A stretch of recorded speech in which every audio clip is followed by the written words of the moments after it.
آپ صوفیاء کے ساتھ بیٹھیں گے، صوفیاء رحمۃ اللہ تعالیٰ علیہ کی بارگاہ میں اگر آپ بیٹھیں گے تو ان کی بارگاہ میں بیٹھ کر آپ کو دو چیزیں بڑی ہی خوبصورت سمجھ میں آئے گی۔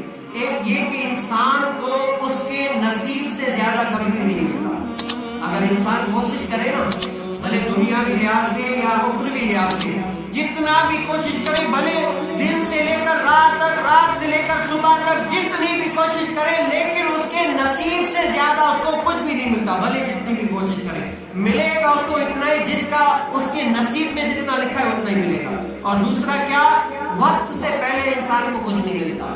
اگر کسی چیز کو آپ تمنا کرتے ہیں کہ میرے پاس یہ چیز آ جائے یا وہ چیز آ جائے، لیکن وہ وقت آپ کے لیے لکھا ہے کہ آج نہیں کل ملے گا، تو آپ آج لاکھ کوشش کر لیں، جب تک کل نہیں ہوتی تب تک یہ چیز آپ کو آج نہیں ملے گی۔ کیوں؟ یہ اللہ تعالیٰ کے علماء کے ساتھ، نیک لوگوں کے ساتھ بیٹھ کر آپ کو پتا چلے گا کہ نصیب سے زیادہ اور وقت سے پہلے کسی کو آج تک کوئی بھی شے ملی نہیں ہے۔ تو انسان صرف لالچ کرتا ہے، یہ خواہش کرتا ہے کہ مجھے جو ہے نا دنیا ملے، یا جو اتنی ساری خواہش کرتا ہے ملے، لیکن ملنا کیا ہے؟ اللہ تعالیٰ کا اولیاء کے ساتھ بیٹھیں گے تو آپ کو سمجھ میں آ جائے گا کہ نصیب سے زیادہ وقت سے پہلے آج تک دنیا میں کسی کو بھی نہیں ملا۔ ہم بھلے کوشش کریں ہمیں ملے